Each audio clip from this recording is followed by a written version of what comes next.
Hello students, I am teaching you Python. This is chapter number 3, working with functions for class 12th. This is fourth video of this chapter. Now in the previous video, what we have already done, we have already understood the global variable and the local variable and the scope of the variable.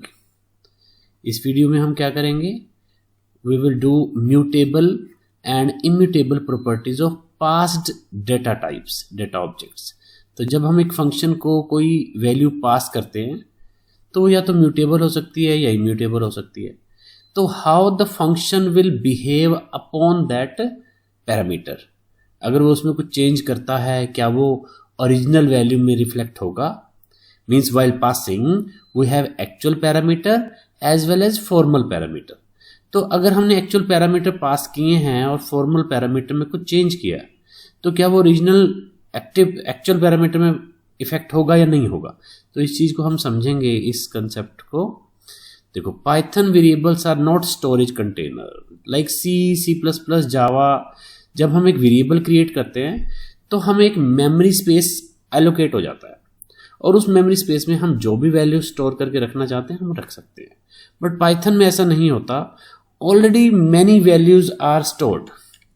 हमने ये concept 11th class में कर लिया था कि there is a lot of data already stored.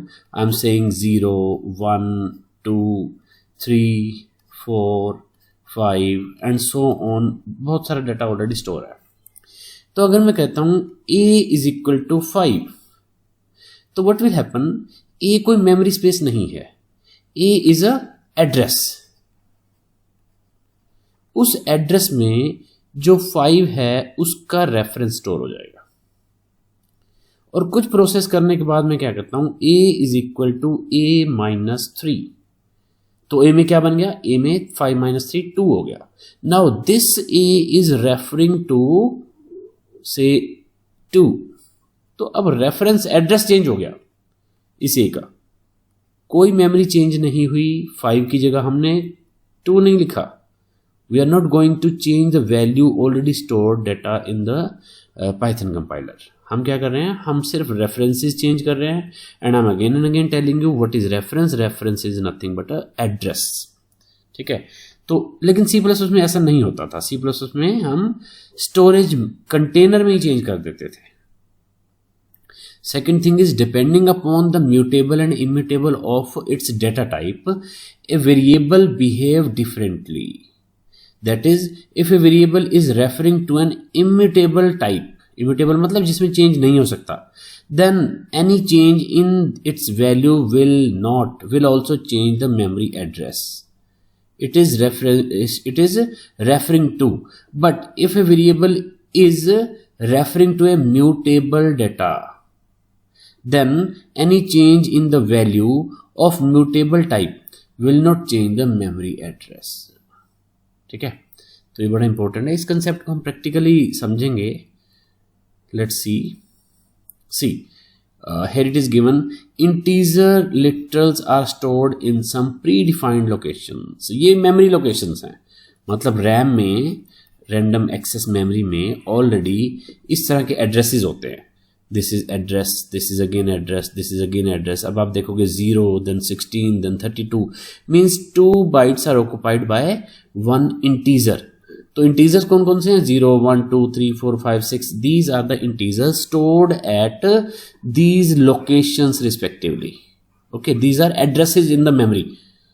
तो अब हम क्या करें, देखो, लिस्ट 1 इज इक्वल टू 3,1,3। जैसे ही हम ऐसा करते हैं तो लिस्ट 1 में 0, 1 पर देखो 0th लोकेशन पर हमें 1 का एड्रेस मिल गया। ये देख रहे हो आप, इट इज रेफरिंग टू 1 क्योंकि फर्स्ट वैल्यू 1 है हमारी, and it is referring to 3 means हमारी सेकंड वैल्यू 3 है। तो 1 and 3 यहां पर एड्रेस क्या हो जाएगा, यहां पर एड्रेस हो जाएगा 148,216। और यहाँ 3 वाला एड्रेस, यहाँ एड्रेस कौन सा हो जाएगा, 148,248। तो हमारी कोई भी वेरिएबल्स हैं वो उसका एड्रेस स्टोर करके रख लेते हैं इज इट क्लियर? ऐसे ही हमारे पास var1 एक वेरिएबल है, this variable is referring to 1, तो 1 तो यहाँ है, तो इसका मतलब इसके अंदर कौन सा एड्रेस स्टोर हो गया, यहाँ पर एड्रेस स्टोर हो गया 1482216. This is the address of the value of the variable var1. Is it clear? In this way, we are not going to change any value. We are just going to change the references, addresses. देखो, variable 1 is equal to variable 1 minus 1. तो पहले जो value थी वो 1 थी, हमने -1 किया तो यहां पर 0 नहीं हुआ, इसका रेफरेंस ही चेंज हो गया, अभी इसको पॉइंट करने लग गया, अब इसमें हो जाएगा 148200. पहले क्या था, 16 था, यहां पर इसको रेफर कर रहा था. ठीक है, ऐसे ही हमने लिस्ट 0 में 3 स्टोर कर दिया, तो पहले लिस्ट 0 में क्या था, 1 स्टोर था, अब हमने 3 स्टोर कर दिया तो उसका एड्रेसेस यहां पर जंप कर गया, ये दोनों एड्रेसेस इसके हो गए. ठीक है, in this way we are changing the reference variable instead of memory value of memory location. Okay, 3.9.1 mutability immutability of arguments या पैरामीटर्स ऑफ फंक्शन कॉल. जब हम फंक्शन में कॉल करते हैं तो कुछ वैल्यू पास करेंगे, वो वैल्यू पास जो कर रहे हैं वो म्यूटेबल है या इम्यूटेबल हैं, और जिस भी टाइप के हैं, दोनों टाइप के हो सकते हैं, तो उसका क्या इफेक्ट होता है वो इस एग्जांपल से देखते हैं. देखो, passing an immutable type, immutable मतलब जिसमें चेंज नहीं हो सकता, तो देखते हैं क्या होता है चेंज नहीं हो सकता. तो दिस इज द फंक्शन, यहां से लेकर यहां तक ये फंक्शन है, तो हमारी फर्स्ट लाइन तो यहां से शुरू होगी. तो चलो पढ़ते हैं, पहले फंक्शन पढ़ते हैं. Define my function 1a, print inside my function, ये लाइन प्रिंट हो जाएगी. Print value received in a as a, यहां जो हमने रिसीव किया ना, ये वैल्यू रिसीव हो जाएगी, यहां प्रिंट हो जाएगी. a is equal to a+2, a में हमने कुछ चेंज कर दिया, चेंज करने के बाद दोबारा उसे प्रिंट कर दिया, और फिर जब हम फंक्शन रिटर्न कर गए तो कंट्रोल हमारा मेन में वापस आ जाएगा. ठीक है, तो अब एग्जीक्यूशन करते हैं. देखो, main function is the first line, ये हमारा एग्जीक्यूशन होगा num is equal to 3. num में हमने क्या किया, 3 स्टोर कर दिया. Print calling function by passing num with value, यहां पर 3 प्रिंट हो जाएगा. माई फंक्शन 1 num, अब ये वैल्यू कहां जाएगी, ये वैल्यू जाकर मैंने आपको बताया था a में सेव हो जाएगी. ठीक है, जब a में वैल्यू सेव हुई तो a में क्या हुआ, 3 पहुंच गया, तो it will print the value 3 here, then it will become 5, और फिर यहां प्रिंट क्या हो जाएगा, 5.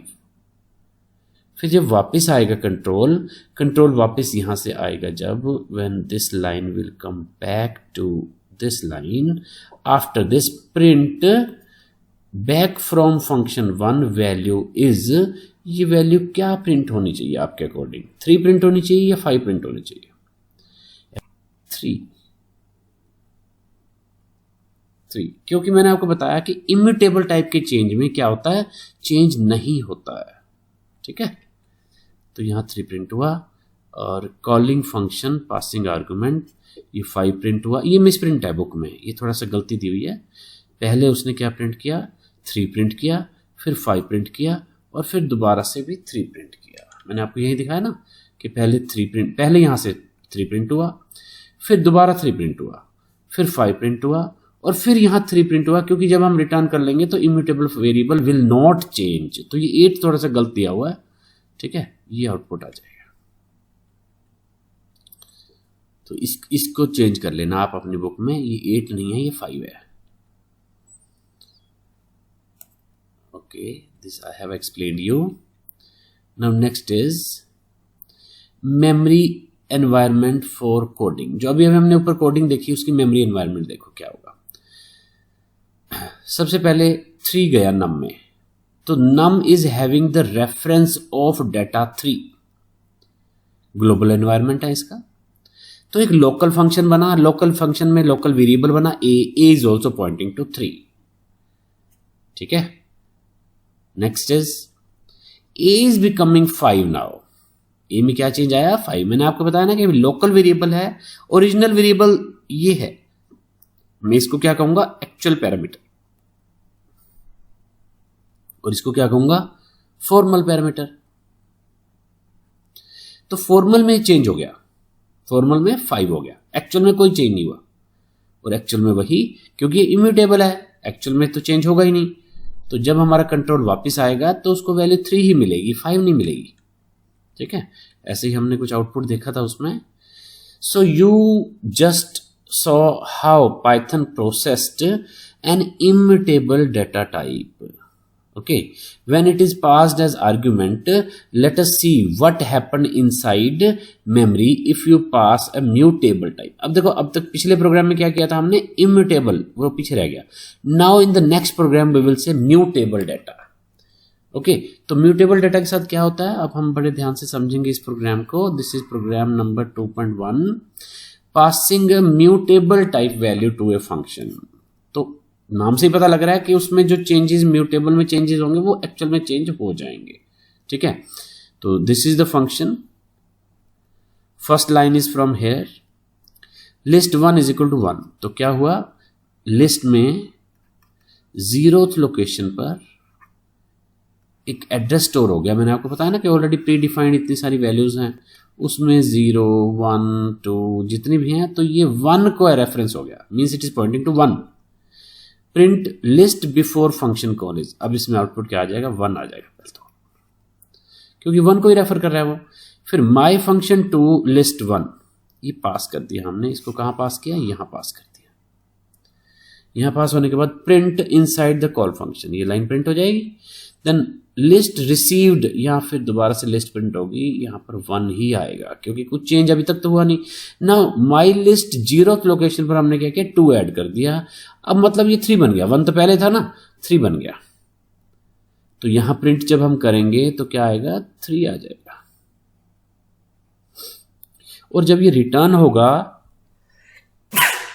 सॉरी, जब ये 3 होगा, देखो ध्यान से, जब ये रिटर्न होगा यहां से वापस, यहां आ जाएगा कंट्रोल, और जब कंट्रोल यहां से आएगा तो नेक्स्ट लाइन है line number 10, print list after call list, क्योंकि लिस्ट में चेंज हो चुका था तो अब ये 3 आएगा।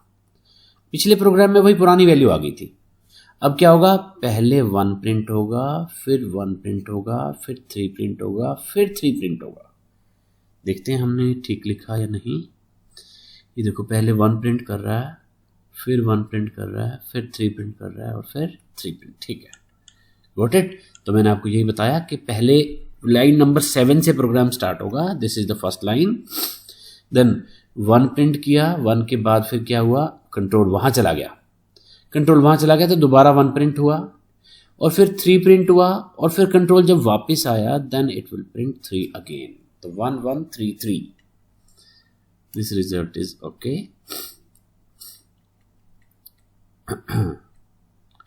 ये वही मेमोरी स्ट्रक्चर दिखा रखा है, how in the memory all these processes are going on. तो यू कैन सी डायग्रामेटिकली बड़े अच्छे से समझ सकते हैं इसको आप। This is sample code number 2.2। तो ये क्या कर रहे हैं, यहां क्या कर रहे हैं, देखो समझो। Similarly if you make other changes such as adding or deleting item from the past list, these will also get reflected back as both the past list arguments and received parameters list work in the same memory। तो मतलब हमने क्या किया, जब हमने list को as argument पास किया तो उस लिस्ट में जो भी चेंजेस करोगे वो ओरिजिनल में रिफ्लेक्ट होंगी। लेकिन अगर आपने कोई वेरिएबल पास किया ए बी, वो उसमें कोई चेंजेस रिफ्लेक्ट नहीं होंगे। तो इसको मैं कहूंगा पासिंग वैल्यू, इसको मैं कहूंगा passing reference. Is it clear. लेकिन अगर आप लिस्ट में भी उसका एड्रेस चेंज कर दोगे, मतलब वहां पर एक न्यू लिस्ट क्रिएट कर दोगे, फिर ओरिजिनल लिस्ट का एड्रेस चेंज नहीं होगा। मतलब लिस्ट रेफरेंस में चेंज नहीं करना हमने लिस्ट के जो इतने भी आइटम्स हैं उसके अंदर स्टोर 1 2 3, उन आइटम्स में अगर हम चेंज कर देंगे डेटा आइटम्स में, तो हमारा डेटा ओरिजिनल में भी रिफ्लेक्ट करेगा। और अगर हम उसका एड्रेस चेंज करने की कोशिश करेंगे तो then it will create a local list in the function and original list will not get affected. तो इस एग्जांपल में देखते हैं क्या किया है। Passing a mutable type value adding deleting item to it. देखते हैं, यहां से प्रोग्राम स्टार्ट हो रहा है। लिस्ट में 1 डाल दिया, प्रिंट द लिस्ट, तो क्या आउटपुट आ जाएगा? पहले तो आ जाएगा 1। Then pass this to the function, ये हमारे फंक्शन में पास हो गया यहां पर। Is it clear? Print this line will be printed, then my list दोबारा से 1 आ गया, it is again showing you 1। My list dot append, append 1 already था, 2 उसमें अपेंड हो गया। Now there are 2 things.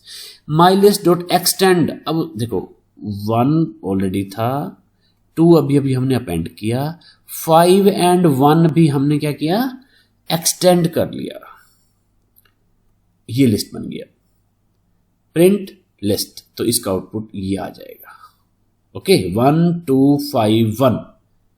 Then after this remove 5, जब हमने 5 रिमूव कर दिया तो एक आइटम रिमूव हो गई। एक आइटम रिमूव होने के बाद अब ये जो प्रिंट कर रहे हैं यहां पर प्रिंट क्या होगा?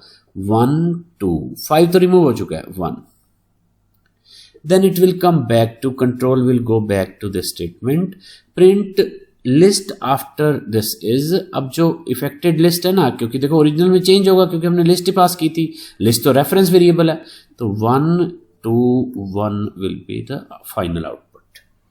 ठीक है, तो मैंने क्या कहा? पहले आएगा 1, फिर आएगा 1, then 1 2 5 1, then 1 2 1 and then again 1 2 1। देखते हैं आउटपुट ठीक है। 1 it's okay, then again 1, then 1 2 5 1, then 1 2 1 and then again 1 2 1। तो कैसे मैं आपको डिस्प्ले कर रहा हूं कि आपको सीक्वेंस बता रहा हूं मैं, how program execution take place in Python. It is very important to understand. जब तक आपको ये समझ में नहीं आएगा कि प्रोग्राम एग्जीक्यूट कैसे होता है, तब तक आप अपना प्रोग्राम नहीं बना पाओगे। तो इसको बड़े अच्छे से समझो। ये मेमोरी एनवायरनमेंट समझाया हुआ है। This again diagrammatically you can understand कि how memory is passed, then return, then how changes in the memory are done. ये सब बहुत अच्छे से एक्सप्लेन किया हुआ है पिक्टोरियल रिप्रेजेंटेशन से। ऊपर मैंने एक पिक्चर समझाई तुम्हें ये भी समझ में आ जाएगा। नेक्स्ट, सैम्पल कोड 2.3, अब इसको समझाता हूँ। Here passing a mutable type value, assigning parameter to new value. अब देखो हम पास तो कर रहे हैं म्यूटेबल, मतलब हम लिस्ट तो पास करेंगे, लेकिन पैरामीटर टू ए न्यू, यहां पर हमने न्यू लिस्ट क्रिएट कर देंगे।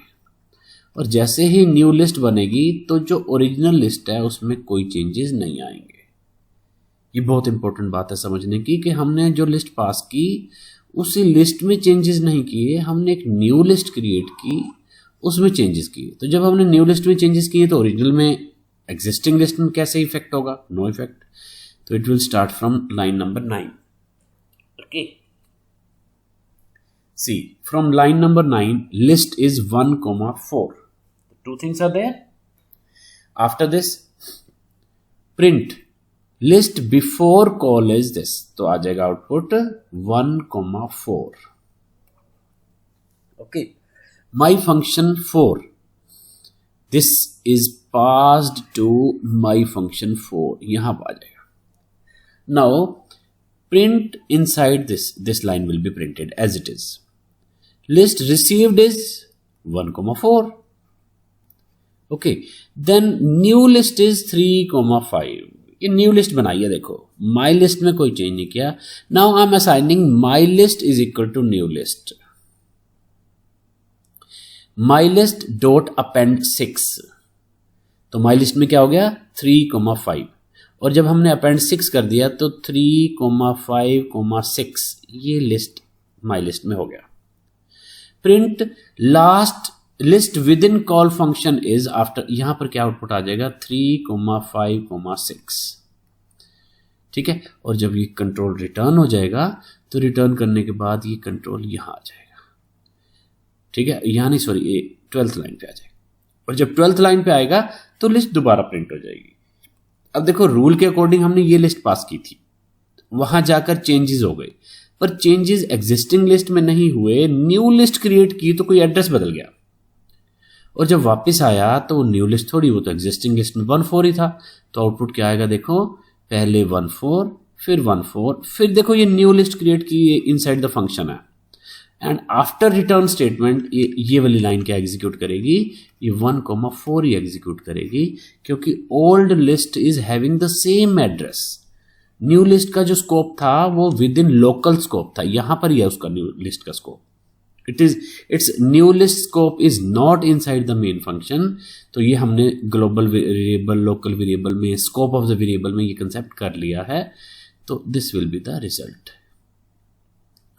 Okay, and memory environment for this. अब इसका भी मेमोरी एनवायरनमेंट डायग्रामेटिकली बहुत अच्छे से एक्सप्लेन किया है कि कैसे लिस्ट बनी, फिर कैसे न्यू लिस्ट बनी।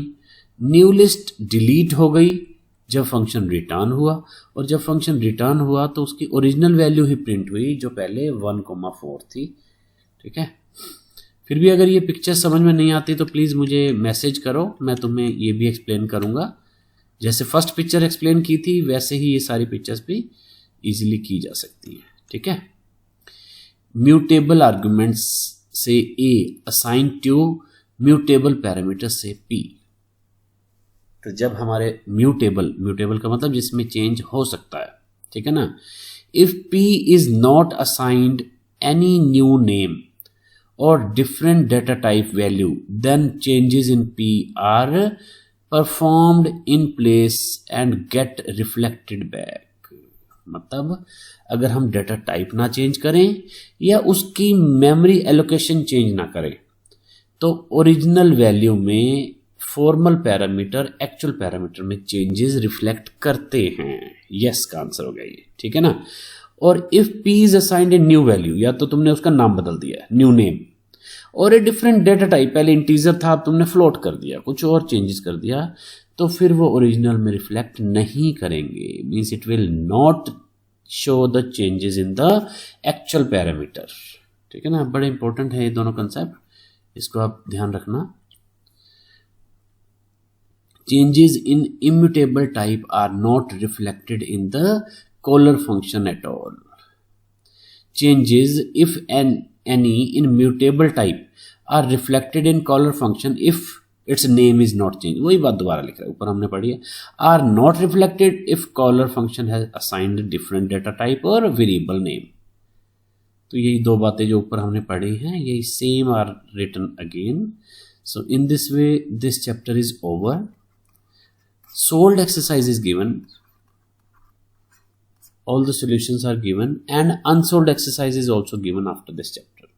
Please read the solved exercise and try to understand. Unsolved में भी आपको बहुत से important question मिलेंगे जो आप करो, और अगर कोई doubt है तो मुझसे पूछो। Thank you.